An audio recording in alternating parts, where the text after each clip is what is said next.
Greetings in the Lord. Our verse today is from Matthew 25, verse 8. And the foolish ones said to the wise ones, "Give us some of your oil, our lamps are going out."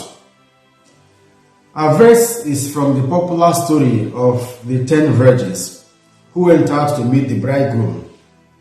Jesus describes these virgins using two opposite Greek words, moros and phronimos, which represent their opposing behaviors. The term moros is translated as foolish, senseless, and stupid. And this is the character exhibited by 5 of the virgins, because they took their lamps but did not bother to take oil with them.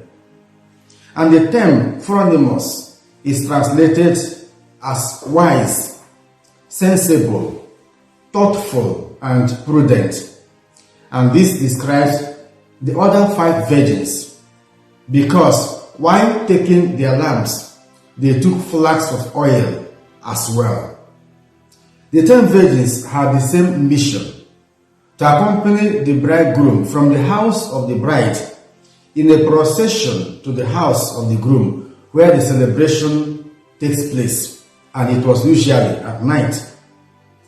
The foolish ones were so much in a hurry, perhaps because they were senseless.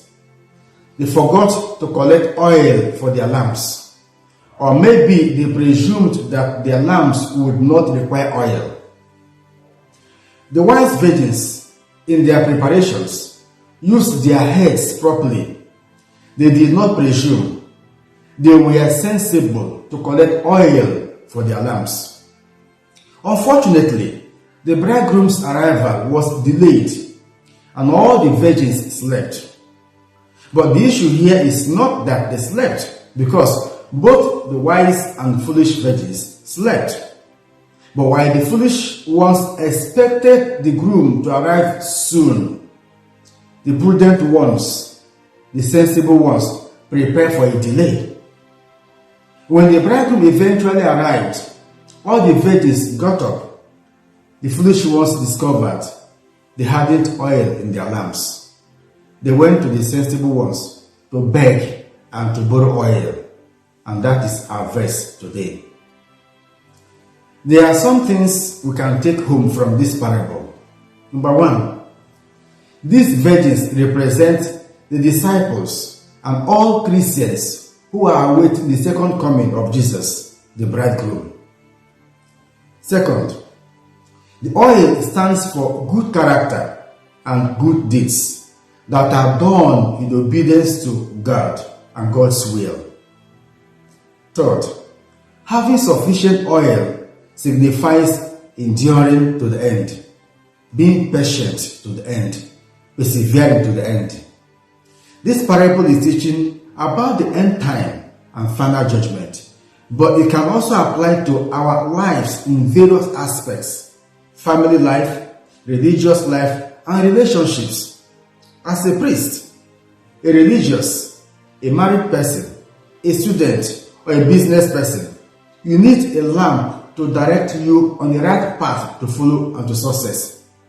And you need oil to sustain your lamp. There are so many presumptions in our lives today. Many people are not prepared for delays in the fulfillment of God's promises in their lives. Some people do not have the character to sustain a family, a marriage, or a relationship.